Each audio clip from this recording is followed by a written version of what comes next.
ಸಿದ್ದರಾಮಯ್ಯವರು Muslim ತುಷ್ಟೀಕರಣಕ್ಕೆ ಮುಂದಾಗಿದ್ದಾರೆ, ಮತ್ತೆ ಹೇಳಿಕೆ ಕೊಟ್ಟಿದ್ದಾರೆ. 10,000 ಕೋಟಿ ಅಲ್ಪಸಂಖ್ಯಾತರಿಗೆ 10,000 ಕೋಟಿ ಮೀಸಲಿಡ್ತೀವಿ ದೇಶದ ಸಂಪತ್ತು. ಅಲ್ಲ, ಸಿದ್ದರಾಮಯ್ಯನವರು ಒಬ್ಬ ಮುಖ್ಯಮಂತ್ರಿಗಳಾಗಿ ಅಲ್ಪಸಂಖ್ಯಾತರಿಗೆ ಹಣ ಕೊಡೋದ್ರ ಬಗ್ಗೆ ನಮ್ದೇನು ಅಭ್ಯಂತರ ಇಲ್ಲ.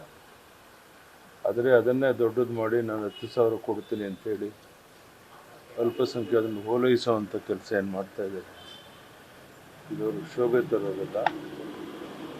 ಮತ್ತು ಇದರಿಂದ ಹಿಂದೂಗಳ ಆಕ್ರೋಶಕ್ಕೂ ಒಂದು ರೀತಿಯ ಅವಕಾಶ ಆಗುತ್ತೆ. ಈ ರೀತಿಯ ಮಾತುಗಳನ್ನು ನಾನು ಮುಖ್ಯಮಂತ್ರಿ ನಿರೀಕ್ಷೆ ಮಾಡಿರಲಿಲ್ಲ. ಈಗಾಗಲೇ ಅವರ ಹೇಳಿಕೆಯನ್ನು ಮಠಾಧಿಪತಿಗಳು ಸೇರಿ ಎಲ್ಲರೂ ಖಂಡಿಸಿದ್ದಾರೆ.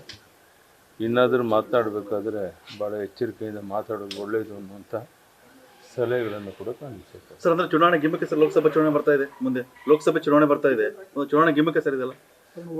ಚುನಾವಣೆಯಲ್ಲಿ 100ಕ್ಕೆ 100 BJP ಮೋದಿಯವರ ಹೆಸರಿನಲ್ಲಿ ನಾವು ಚುನಾವಣೆ ಗೆಲ್ತೇವೆ, ಅದರಲ್ಲೇನು ಅನುಮಾನ ಬೇಡ.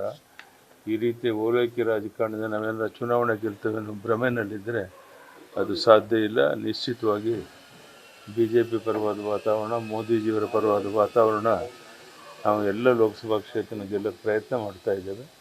100ಕ್ಕೆ 100 ಯಶಸ್ವಿ ಆಗ್ತೇವೆ ಅನ್ನೋ ವಿಶ್ವಾಸ. ಸರ್, ಸುವರ್ಣಸೌಧದಲ್ಲಿ ವೀರ್ ಸಾವರ್ಕರ್ ಫೋಟೋವನ್ನು ತೆಗಿಲಿಕ್ಕೆ ಪ್ರಿಯಾಂಕಾ ಖರ್ಗೆ ಮುಂದಾಗಿದ್ದಾರೆ.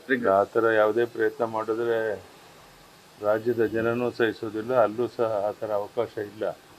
ಆ ರೀತಿಯ ಒಂದು ಸಾಹಸಕ್ಕೆ ಕೈ ಹಾಕಬಾರ್ದು ಅಂತೇಳಿ ನಾವು ಮುಖ್ಯಮಂತ್ರಿಗಳಿಗೆ, ಆಡಳಿತ ಪಕ್ಷಕ್ಕೆ ಸಲಹೆ ಕೊಡೋಕೆ ಇಚ್ಛೆ. ಸರ್, ಮಂಡ್ಯ ಭ್ರೂಣ ಹತ್ಯೆ ಪ್ರಕರಣ, ಹೆಣ್ಣು ಭ್ರೂಣ ಹತ್ಯೆ ಪ್ರಕರಣ ಇನ್ನೂ ತನಿಖೆ ಸರಿಯಾಗಿ ಭ್ರೂಣ ಹತ್ಯೆ ಪ್ರಕರಣಗಳು ಭಾಳ ಜಾಸ್ತಿ ಆಗ್ತಾ ಇದೆ. ಭಾಳ ಜನ ಇದರಲ್ಲಿ ಇನ್ವಾಲ್ವ್ಮೆಂಟ್ ಆಗಿದ್ದಾರೆ. ಇದು ಕ್ಷಮೆ ಅಪರಾಧ, ಇದು ನಿಲ್ಲಬೇಕು. ಅದಕ್ಕೆ ಏನೇನು ಕಾನೂನಿಂದ ಕ್ರಮ ತಗೊಳ್ಳೋಕೆ ಸಾಧ್ಯ ಇದೆ ಅಲ್ಲವನ್ನ ಕ್ರಮ ತಗೊಳ್ಬೇಕು ಅನ್ನೋದು ಒತ್ತಾಯವನ್ನು ಸರ್ಕಾರಕ್ಕೆ ಮಾಡ್ತಾರೆ. ಸೋಮಣ್ಣ ಅವರು ಕಾಂಗ್ರೆಸ್ ಸಭೆ ಕೂಡ ಮಾಡಿದ್ದಾರೆ. ಸೋಮಣ್ಣ ತುಮಕೂರಿನಲ್ಲಿ ಇವತ್ತು ಸಭೆ ನಡೆಸಿದ್ದಾರೆ ಸರ್. ಅವ್ರು ಯಾವುದೇ ಪಕ್ಷಕ್ಕೆ ಹೋಗೋದಿಲ್ಲ, ಅವ್ರು ನಮ್ಮ ಜೊತೆಗೆ ಇರ್ತಾರೆ. ನಾನು ಅವ್ರ ಜೊತೆಗೆ ಮಾತಾಡ್ತೀನಿ. ಸರ್, ಬರಗಾಲಕ್ಕೆ ಇನ್ನು ಕೇಂದ್ರ ದುಡ್ಡು ಬಂದಿಲ್ಲ ಅಂತ ಹೇಳ್ತೀರಾ ಸರ್? ಬರಗಾಲಕ್ಕೆ ಈಗಾಗಲೇ ನಮ್ಮವರೆಲ್ಲ ಹೋಗಿ ಮನವಿ ಮಾಡಿದ್ದಾರೆ, ವಿಜಯಣ್ಣನ್ನು ಹೇಳಿದ್ದಾರೆ. ಎಲ್ಲರೂ ಸೇರಿ ಆದಷ್ಟು ಬೇಗ ಹಣವನ್ನು ಬಿಡುಗಡೆ ಮಾಡಿಸ್ತೇವೆ. ಅಲ್ಲಿವರೆಗೂ ಕಾಯ್ದೇನೆ ಇಲ್ಲೇನೇನು ಅಭಿವೃದ್ಧಿ ಬರಗಾಲ ಕಾಮಗಾರಿ ತಗೋಬೇಕು, ಅದಕ್ಕೆ ಹಣವನ್ನು ಬಿಡುಗಡೆ ಮಾಡಿ ಪ್ರಾರಂಭ ಮಾಡಬೇಕು. ಕೇಂದ್ರ ಕಡೆ ಕೈ ತೋರಿಸ್ಕೊಂಡು ಕೈ ಕೊಟ್ಕೊಂಡು ಕುಂತ್ಕೊಂಡು ಸರಿಯಲ್ಲ.